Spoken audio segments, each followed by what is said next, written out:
కేవీఆర్ మరియు ఇతర YouTube channels నడిపే వాళ్లకు ఎవరికైతే పోలీసు వాళ్ళు ఇబ్బంది పెట్టినరో వాళ్ళందరికీ సంఘీభావం ప్రకటిస్తూ సామాఖ్య నిర్వాహకులకు అభినందనలు తెలియజేస్తూ,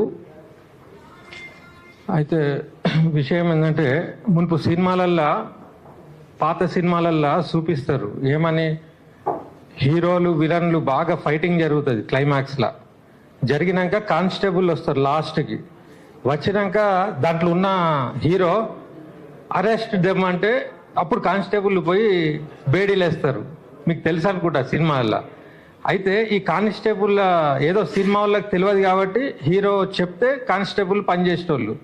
సేమ్ ఇప్పుడు ఏమవుతుందంటే ఈ రాజకీయ నాయకులు అరెస్ట్ హిమ్ అంటే వీళ్ళు పోయి అరెస్ట్ చేస్తున్నారు, వాళ్ళ మీద కేసు పెట్టు అంటే పెడుతున్నారు, ఎఫ్ఐఆర్ చేయొద్దు అంటే చేస్తలేరు, చేయకూడని ఎఫ్ఐఆర్లు చేస్తున్నారు. ఫర్ ఎగ్జాంపుల్ నేను చెప్తా చూడండి, ఇప్పుడు న్యాయబద్ధంగా రియల్గా ఒకళ్ళ మీద ఎఫ్ఐఆర్ బుక్ చేయాల్సిన పోలీసోడు అది సివిల్ సూట్ అని మూలకు పెట్టేస్తుండ్రు. అప్పుడు పౌరుడు ఏం చేస్తుండు, ప్రైవేట్ కంప్లైంట్ లాగా కోర్టుకి ఆశ్రయిస్తుండ్రు. కోర్టు న్యాయమూర్తి కూడా అరే ఈ ఎవిడెన్సెస్ ఉన్నాయి కాబట్టి ఎఫ్ఐఆర్ ఎందుకు బుక్ చేయలే, ఇది సివిల్ కాదు, చలో ఎఫ్ఐఆర్ బుక్ చేయని పంపినా కూడా మళ్ళా వాళ్ళు రాజకీయ నాయకుల ఒత్తిడికి వచ్చి ఇది సివిల్ నేచర్ అనే పంపించేసే పరిస్థితి ఉన్నది ఇప్పుడు తెలంగాణలో. నేను ఫ్యాక్ట్ చెప్తున్నా.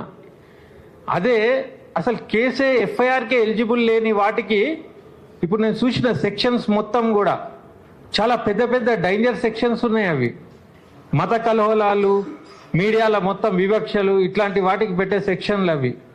అంటే సెక్షన్లు ఇష్టం వచ్చినట్టు పెట్టేసి చలో వాడిని నూకేయడమే, ఆ టైప్ తయారైపోయింది.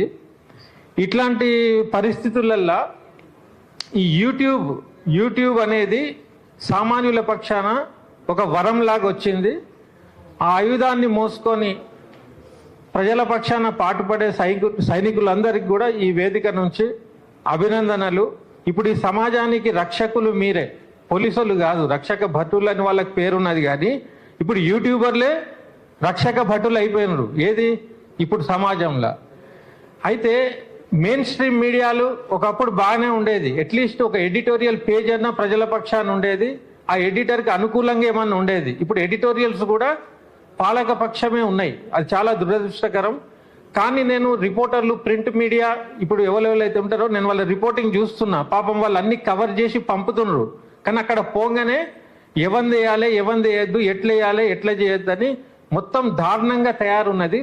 అది ఎట్లున్నదంటే ఇప్పుడు లీడర్లకు మీడియా ఒకటే ఉండేది, ఎక్స్పోజ్ అయితే ఎట్లా అనే భయం. వాళ్ళు ఎంత తెలివిగల అంటే వాళ్ళే మీడియాలు తయారు చేసుకున్నారు. ఇక వాళ్ళకు అడిగేటోడే ఉండడు అనే టైంలో ఈ యూట్యూబ్ వచ్చింది.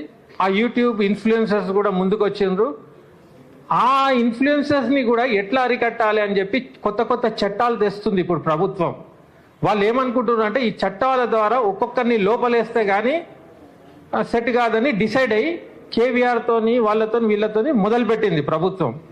ఈ మొదలుపెట్టే క్రమంలోనే సమైక్య వాళ్ళు ఈ ఇష్యూని టేకప్ చేసి అందరినీ పిలిచి ఏదైతే చేస్తున్నారో ఇది చాలా అభినందనీయం. నేను అనేది ఏంటంటే బతికి ఉన్న సీనియర్ జర్నలిస్టులు ఎవరైతే తలపండిన వాళ్ళు అందరు ఉన్నారో వాళ్ళు కూడా ఈ యంగ్స్టర్స్కి సపోర్ట్గా రావాలి ఈ టైంలో. ఇప్పుడు కొన్ని కారణాల వల్ల వాళ్ళు ఏడున్నారో తెలియదు, కానీ ఏడున్నా కూడా వీళ్ళకి సంఘీభావాలు తెలపాలి. మన రిలేషన్లో, మన దోస్తానాలో ఎవరికన్నా ట్రోలింగ్ అయినా ఏమైనా మనం స్పందించి మీటింగ్లు పెడతాం. అట్లా కాదు, ఆడు మనకు తెలియనోడు ఉన్నా కూడా ప్రజల పక్షాన ఉన్నప్పుడు మనం అందరం కూడా సేమ్ మనకు నొప్పి, మన గ్రూప్లు ఉన్నోనికి నొప్పి వస్తే ఎట్లయితే ఆర్గనైజ్ చేస్తామో అదే రకంగా సీనియర్ జర్నలిస్టులు కూడా అదే రకంగా స్పందించాలని నేను కోరుకుంటున్నాను. ఫర్ ఎగ్జాంపుల్ మూసీ రివర్ గురించి జరిగింది. జాదర్ఘాట్ల ఎన్నో గరీబోళ్ళై కూలగొట్టేసిండ్రు. వాళ్ళు ఎవరో ఏందో ఎటుపోయినరో తెలియదు. అదే మధు పార్క్ కాడ బాగా బ్రహ్మాండంగా నిర్వహించుకున్నారు. తర్వాత ఏం తెలిసింది, దాంట్లో కొద్దిగా ఇన్ఫ్లుయెన్స్ ఉన్న జర్నలిస్టులు వీళ్ళు ఉన్నారని నాకు తెలిసింది. అయితే సేమ్ మధు పార్క్కి ఎలా అయితే ఆర్గనైజ్ చేసుకున్నారో ఆ పేదల పక్షాన కూడా సేమ్ చేయాలని నేను కోరుకుంటున్నా. సంతోషం, మీ కూడా కూలగొట్టద్దు, మేము కూలగొట్టాలనం. కానీ ఆ పేదల మధు పార్కులు ఎక్కడున్నాయి, వాళ్ళ గుడిసెలు ఏడున్నాయి, అవి కూలైపోయినాయి.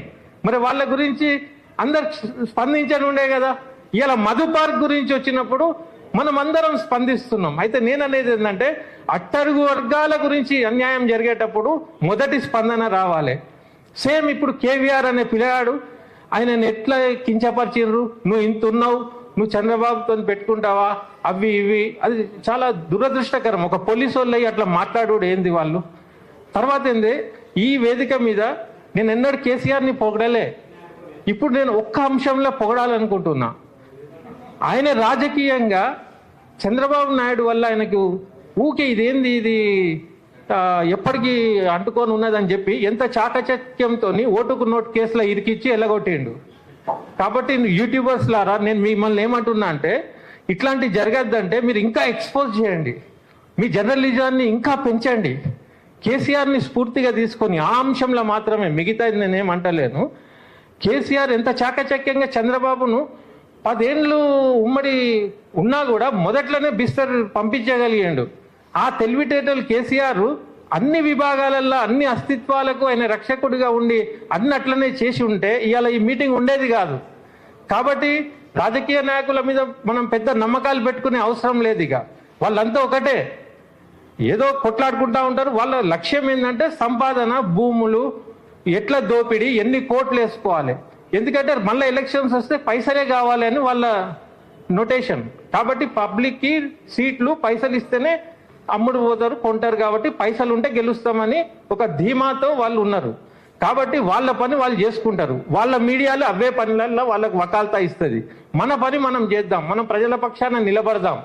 నేను ఒక నమ్మకంతో ఏం చెప్తున్నా అంటే ఒక దినం వస్తుంది, మీ ఎక్స్పోజ్ చేసి మీ పనిదనం వల్ల ప్రజలకు కూడా అవేర్నెస్ వస్తుంది. ఒక దినం వచ్చినాడు దూత్ కా దూత్ పానీ కా పానీ అవుతుంది. దొంగలెవలు, లంగలెవలు, ప్రజల పక్షం ఎవలు అనేది మీకు అక్కడ క్లియర్ చేస్తున్నారు. మీరు ఆల్రెడీ మీకు తెలియదు మీ శక్తి. కాబట్టి మీరు నిస్సహాయంగా ఉండకుండా ఇంకా పిచ్చి పెంచండి కానీ తగ్గియకండి. తర్వాత మీకు అన్ని సంఘాలు కూడా ఎట్లయితే వచ్చినాయో ఇంకా అందరు కూడా ఉంటారు. ఇంకొక విషయము, నిన్న నేను చూస్తున్నా మన రజనీకాంత్ని కూడా పొగడాలి. TV9 ఆయన మెయిన్ స్ట్రీమ్ మీడియాలో ఈ మధ్య కాలంలో హైడ్రావుడ్ని కూర్చోబెట్టి ఇంటర్వ్యూ చేసిండు, మంచిగానే చేసిండు, వెరీ గుడ్. అట్లనే సీఎంని కూర్చోబెట్టి కూడా ఇంటర్వ్యూ చేసిండు. నేను ఆ ఇంటర్వ్యూ చూసిన. ఆ ఇంటర్వ్యూలో మన సీఎం ఏమంటుండంటే రామాయణంలో రావణాసుడు ఉన్నాడు కాబట్టి, మహాభారతంలో దుర్యోధనుడు ఉన్నాడు కాబట్టి, సామాన్యుల పక్షాన వాళ్ళు ఉన్నారు కాబట్టి నేను సీఎం అయినా అని చెప్తుండు. అంటే ఈయన రామునితో సమానం అన్నట్టే కదా. కాబట్టి నేను ఏమంటున్నా అంటే ఇండైరెక్ట్ గాను డైరెక్ట్ గాను మీకు మీరు రాముడు అని చెప్పుకుంటున్నారు. నీ పౌరుడు, నీ రాష్ట్రంలో నువ్వు హోమ్ డిపార్ట్మెంట్ నీదే, నువ్వే సీఎం. నీ పౌరుడి మీద పక్క రాష్ట్రం వాడు వచ్చి పట్టుకొని పోయి లోపలేసి 3rd డిగ్రీ చేసినప్పుడు నువ్వు రాముని లెక్క ఎందుకు ప్రవర్తించలే? నువ్వు వట్టిగానే రాముడు అంటే సరిపోదు, నువ్వు చేసే పనులలో రాముడు చూపి. నీ పౌరుని కోసం నువ్వు ఏం చేస్తావు అది చెప్పు. ఇప్పుడు ఆయన మీద ఉన్న కేసు తొలగింపజేయి. తర్వాత మన హోమ్ డిపార్ట్మెంట్, మన పోలీసులు ఉన్నాగా బయటోడు వచ్చి ఎట్లా లాక్కొని పోతారు? ఇది హోమ్ డిపార్ట్మెంట్ వైఫల్యం కాదా? హోమ్ డిపార్ట్మెంట్ ఎవరి చేతులు ఉంది? సీఎం చేతుల్లో ఉంది కదా. అయితే సీఎం నీ పౌరుడికి ఆటంకం వచ్చినప్పుడు నువ్వు రామును అని చెప్పుకుంటే ఎట్లా మాట్లాడగలుగుతావు? వెలుగుమట్లది 3 మినిస్టర్లు ముద్దాయిలుగా నిలబడ్డప్పుడు సీఎం సాల్వ్ చేయాలంటే అది వాళ్ళ ఇష్యూ, వాళ్ళే చేసుకోవాలని ఉన్నావు. నువ్వు ఎఫ్ఐఆర్లు ఆ మినిస్టర్ల మీద వేయాల్సింది వేస్తలేదు హోమ్ మినిస్టర్. అయితే నేననేది ఏంటంటే పోలీసు వ్యవస్థ కానీ ముఖ్యమంత్రి ఏదైతే హోమ్ డిపార్ట్మెంట్ తీసుకున్నారో ఇది వైఫల్యానికి నిదర్శనం. నేను వాళ్ళ మీద వీళ్ళ మీద ఏడ్చుడు కంటే నేను ముఖ్యమంత్రినే చెప్తున్నా. ఏమన్నంటే మన బిడ్డకు హాని జరిగినప్పుడు నువ్వు ఆయనకి న్యాయం చేయి, అప్పుడు నీ రాముడు దానికి ఒక అర్థం ఉంటుంది. Thank you. టైం అయిపోయింది, ఇంకా మాట్లాడినారు కానీ ఒక ప్రతి గారిని ఒక్క సెకండ్ మాట్లాడేసి మొత్తం